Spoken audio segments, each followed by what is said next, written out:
Olá, nessa aula falaremos sobre colisões unidimensionais. Não? É uma aplicação do princípio de conservação da quantidade de movimento e, eventualmente, o princípio de conservação da energia.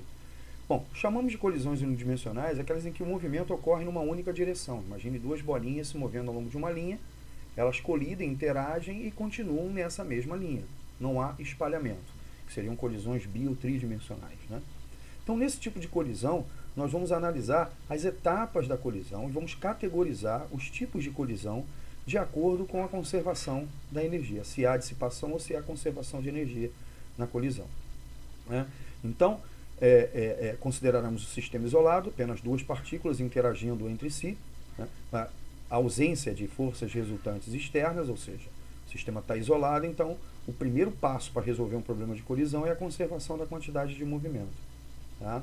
Então vamos ao estudo das colisões unidimensionais. Então, colisões unidimensionais. Bom, uma colisão pode ser categorizada, pode ser dividida, né, melhor dizendo, em quatro etapas principais. Então, a primeira etapa é a aproximação. Evidentemente que tem que haver uma aproximação para que haja interação entre as partículas. Então, partícula A de massa MA, inicialmente com velocidade VA, partícula B de massa MB, inicialmente com velocidade VB. Essas são as velocidades imediatamente antes da colisão. Durante a colisão, podemos identificar uma deformação. Essa deformação pode ser macroscópica ou microscópica, com ou sem restituição. A colisão em si tem uma duração muito pequena, um intervalo de tempo muito pequeno, tá? Em geral. Bom, e o afastamento. Então, A se afasta com velocidade VA', B se afasta com velocidade VB'. Então, eu diferenciei o inicial e o final com VA antes, VA' depois, VB antes, VB' depois. Pode haver afastamento ou não. Então, pode existir uma velocidade relativa de afastamento, ou essa velocidade relativa de afastamento pode ser zero, quando as partículas permanecem unidas após a colisão. Muito bem, então, aproximação. Durante a colisão, teremos deformação com ou sem restituição. Né? Se não houver restituição, a velocidade relativa de afastamento é zero e os corpos permanecem unidos. Ou pode haver restituição com uma velocidade relativa de afastamento. Muito bem. Bom, considerando o sistema isolado, a quantidade de movimento inicial do sistema é igual à quantidade de movimento final do sistema. Bom, como eu estou considerando apenas o sinal algébrico da velocidade, eu vou abolir o tratamento vetorial. Então, a quantidade de movimento inicial do sistema é MA, VA, quantidade de movimento de A antes do choque, mais MB, VB, quantidade de movimento de B antes do choque. O igual quer dizer pole, colidido. Significa que após o choque teremos MA, VA', quantidade de movimento de A depois do choque, mais MB, VB', quantidade de movimento de B depois do choque. Então, notem que esse é o primeiro passo para resolver um problema de colisão unidimensional. Então, vamos supor que as velocidades antes do choque sejam dadas. Então, eu tenho a VA e tenho a VB. Tá? As velocidades antes do choque. E tem as massas. Então, esse lado esquerdo da minha equação, todo ele eu tenho seu valor numérico. Bom, como o lado direito tem que ter o mesmo valor, quais seriam as velocidades de A e de B depois do choque? Então, repare que o lado direito aqui estaria incompleto. Eu teria duas incógnitas e uma equação. Bom, para a física isso não presta. Né? Nós temos infinitas possibilidades de números cuja soma dê um determinado número. Então, precisamos de uma outra equação com as mesmas incógnitas. Então, quem nos dá essa outra equação com essas duas incógnitas? A primeira equação com essas duas incógnitas é a conservação da quantidade de movimento. A segunda equação vem de um conceito importante que atribui-se a Isaac Newton, que é o coeficiente de restituição. Chamemos de E. O coeficiente de restituição nada mais é do que a razão entre as velocidades relativas de afastamento e a velocidade relativa de aproximação com o sinal trocado. Notem que se em cima eu usar VA' menos VB', embaixo eu tenho que usar VB menos VA. Se em cima eu usar VB' menos VA', embaixo eu tenho que usar VA menos VB, com as ordens invertidas, tá? Esse coeficiente de restituição é um número entre 0, inclusive, e 1, inclusive. Isso nos permite categorizar as colisões em três tipos básicos. Quando o E é igual a 1, quando essa razão é igual a 1, a velocidade relativa de afastamento é igual à velocidade relativa de aproximação. É o que nós chamamos de colisão perfeitamente elástica, ou elástica. É o único tipo de colisão em que a energia se conserva. Aqui eu estou usando energia cinética porque o problema não envolve nem altos nem baixos. É uma colisão unidimensional, energia potencial gravitacional zero, a nossa energia mecânica se reduz exclusivamente à energia cinética. Então a colisão perfeitamente elástica é aquela em que, além da conservação da quantidade de movimento, teremos conservação da energia. Então a velocidade relativa com que eles se afastam é igual à velocidade relativa com que eles se aproximam, a razão é igual a 1. Então houve aproximação, deformação com total restituição, e um afastamento com velocidade relativa igual à velocidade relativa de aproximação. Quando é qualquer número entre 0 e 1, ou seja, uma fração, 0,2, 0,4, 0,8, 2 quintos, 3 sétimos, bom, temos uma colisão parcialmente elástica. Então, parte da energia dissipada, ou seja, teremos uma aproximação com uma deformação com parcial restituição. Isso faz com que a velocidade relativa com que eles se afastam seja inferior à velocidade relativa com que eles se aproximam. E, finalmente, quando é igual a zero. Para essa razão ser igual a zero, o nosso denominador não pode ser zero. Né? A velocidade relativa de aproximação tem que ser diferente de zero, senão eles não colidem. Então, o nosso numerador pode ser zero, ou seja, a velocidade relativa de afastamento, sendo zero, a razão vai ser zero. Ou seja, vai haver aproximação, vai haver deformação, mas sem restituição. O coeficiente de restituição é zero, nada. Né? Ou seja, nesse caso, a energia final é menor que a inicial e a energia dissipada é máxima. E após o choque, os corpos permanecem juntos, porque a velocidade relativa de afastamento é zero. Essa é a colisão inelástica. Beleza? Vejamos alguns exemplos. Né? Vamos supor aqui, ó, antes do choque, o A vem a 80 metros por segundo, o B a 40 metros por segundo. Vamos adotar esse referencial para evitar trabalhar com vetor. Depois do choque, o A segue também para a direita a 20 e o B também à direita com 60. Quanto vale o coeficiente de restituição? Bom, o coeficiente de restituição vai ser VA' menos VB', então em cima está VA menos VB, embaixo vai ficar VB menos VA. Então, qual é a velocidade do A depois do choque? 20.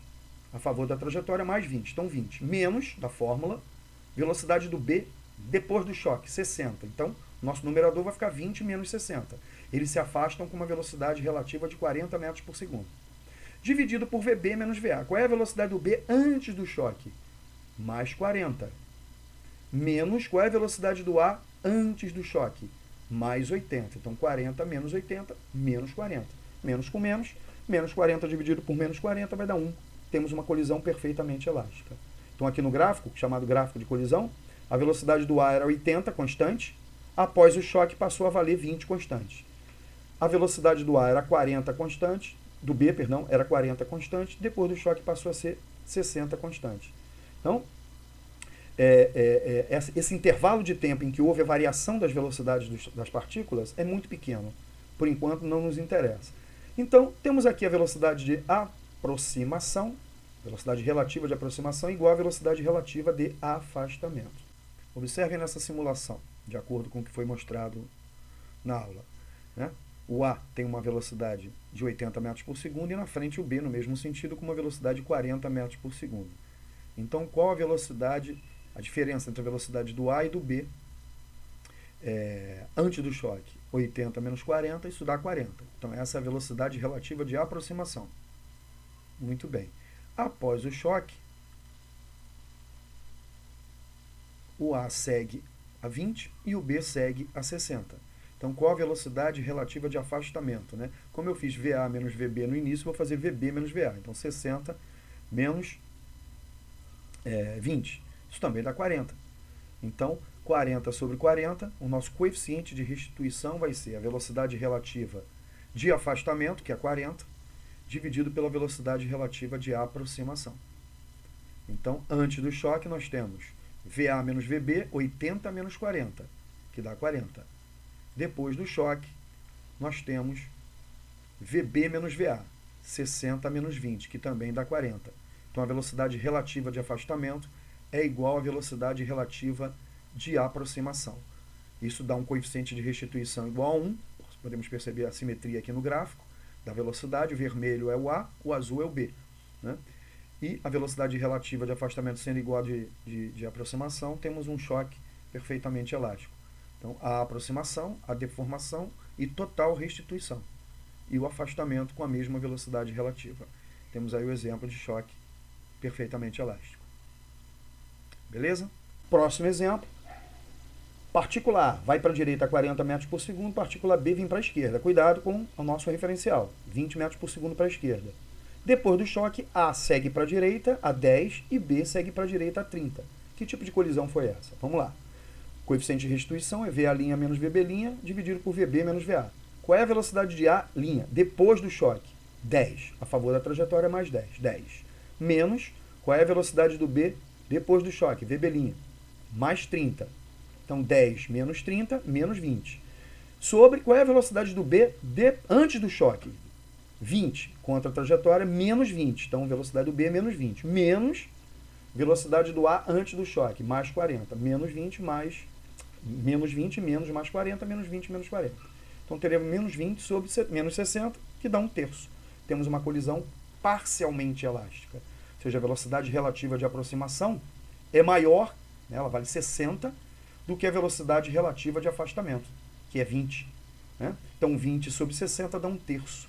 Então, temos uma colisão parcialmente elástica. Então, a velocidade do A antes do choque era 40, depois do choque passa a ser 10. A velocidade do B era menos 20, porque ele vinha contra a trajetória, sentido contrário. Depois do choque passou a se mover para a direita a 30 metros por segundo. Nessa situação, nós temos o A a 40 metros por segundo para a direita e o B a 20 metros por segundo para a esquerda. Então, temos uma velocidade relativa de 40 menos 20, né? 60 metros por segundo. Após o choque, eles seguem no mesmo sentido, né? O B a 30 e o A a 10. No mesmo sentido, 30 menos 10, 20. Então, a velocidade relativa de afastamento é 20 e a velocidade relativa de aproximação é 60. 20 sobre 60, isso dá 1/3.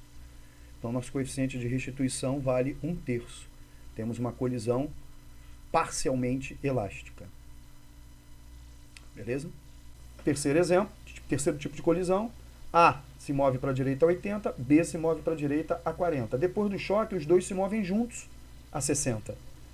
Então, a velocidade do A e a velocidade do B depois do choque é igual, é a mesma. Né? As velocidades são iguais, 60 menos 60 vai dar 0, independente da velocidade relativa de aproximação. Então, como após o choque eles saem juntos, temos uma colisão inelástica, posto que a velocidade relativa de afastamento é 0. Então, o A segue a 80 antes do choque, depois do choque sai a 60. O B segue a 40 antes do choque, depois do choque sai a 60. Então, eles têm a mesma velocidade, ou seja, a velocidade de um em relação ao outro é 0. Então, eles seguem juntos a 60 metros por segundo. Colisão inelástica. Bom, nesse caso, os dois se movem no mesmo sentido, o A a 80 metros por segundo, o B a 40 metros por segundo. Então, teremos uma velocidade relativa de aproximação de 80 menos 40. Só que após a colisão, eles vão permanecer juntos. É a característica principal da colisão inelástica. Então, após a colisão, ambos se movem com a mesma velocidade. Quer dizer, a velocidade relativa de afastamento é 0, porque eles se movem juntos. Então, como a velocidade em relação ao solo é a mesma, a velocidade do A em relação ao B é 0. Então, como eles saem grudadinhos, temos o choque inelástico. Então, a dissipação de energia aqui é máxima. Então, no choque inelástico, a velocidade relativa de afastamento é 0 e os corpos permanecem juntos após o choque. O coeficiente de restituição é igual a 0. Temos aqui alguns casos particulares. Então, atenção a esse tipo de colisão que é bastante frequente. Colisões elásticas entre corpos de massas iguais. O que vai acontecer? Temos aqui um corpo A, a 80 metros por segundo, massa M, e um corpo B, 20 metros por segundo, também de massa M, ambos indo para a direita. Quais as velocidades após a colisão? Qual a velocidade do A? VA' depois da colisão e a velocidade do B, VB' após a colisão, sabendo que é uma colisão elástica. Muito bem. Então, o primeiro passo é usar a conservação da quantidade de movimento. MAVA mais MBVB é igual a MAVA' mais MBVB'. Massa do A, M, velocidade do A antes do choque, mais 80, mais massa do B, também é M, velocidade antes do choque, mais 20, e também está para a direita.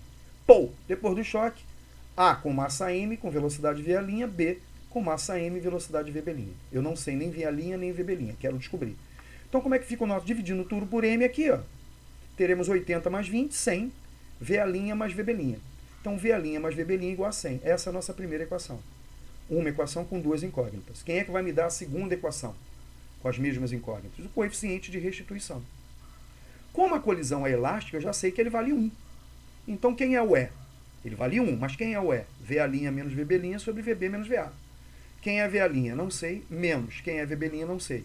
Sobre qual é a velocidade do B antes do choque? Mais 20. Aqui, ó, VB igual a mais 20. Menos qual é a velocidade do A antes do choque? Mais 80. 20 menos mais 80, 20 menos 80. Isso tem que ser igual a 1, porque é uma colisão elástica. Então, esse 20 menos 80 vai dar menos 60. Multiplicando tudo por menos 60, teremos VA' menos VB' igual a menos 60. Temos, portanto, um sistema de equações que pode ser resolvido facilmente somando membro a membro. Quando eu somar o lado esquerdo com o lado esquerdo, vai ficar VA' mais VA', 2 VA'. VB' com menos VB' vai dar 0. Então, o lado esquerdo vai ficar com 2 VA'. E o lado direito? 100 somado com menos 60 vai dar 40. Então, teremos 2 VA' igual a 40. Então, VA' igual a 20. Se VA' igual a 20, 20 mais quanto vai dar 100? Aqui, usando a primeira equação.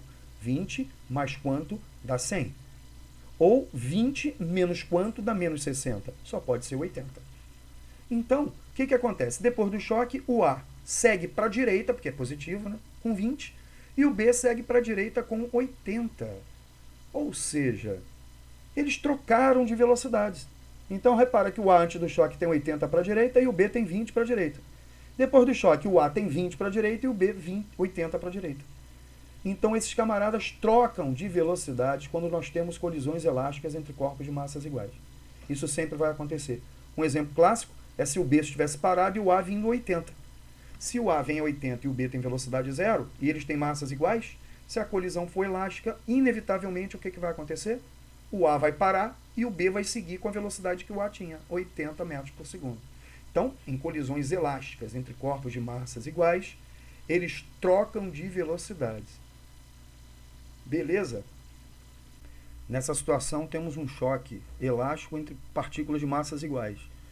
Como vimos, após o choque, os corpos trocam de velocidade, né? Então, se a velocidade inicial do A é de 80 metros por segundo e o B está inicialmente parado, imediatamente após o choque, o A para e o B segue com a mesma velocidade do A. Então, há uma simetria aqui no gráfico, né?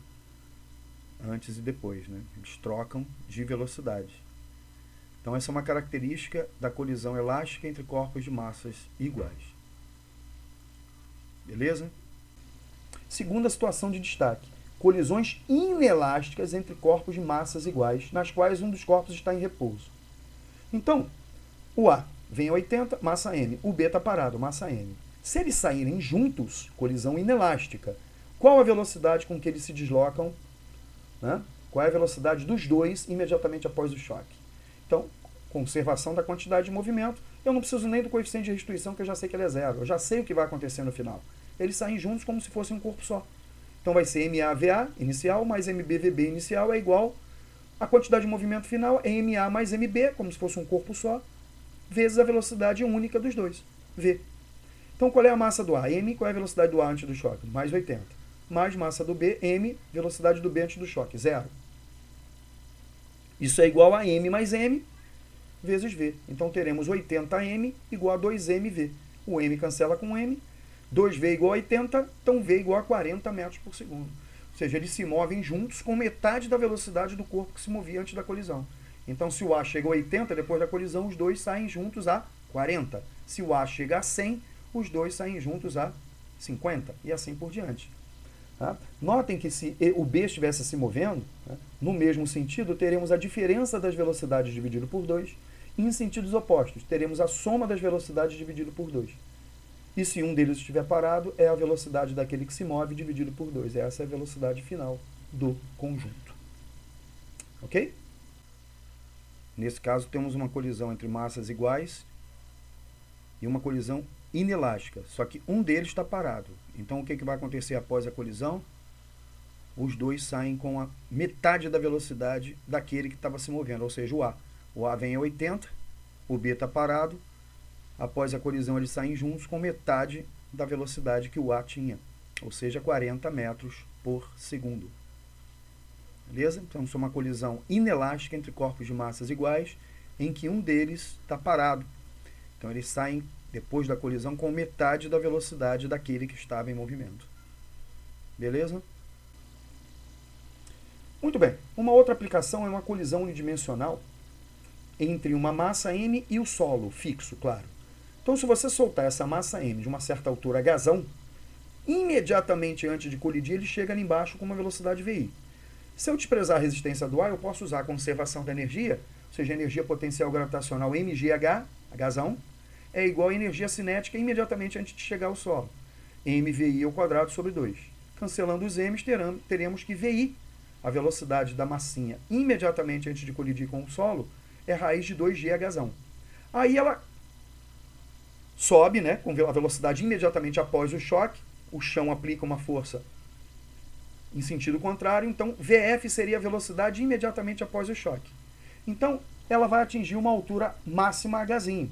Então, agora, podemos considerar a conservação de energia de novo. Temos aqui, ó, daqui para cá, imediatamente após o choque com o chão, ela vem com velocidade Vf.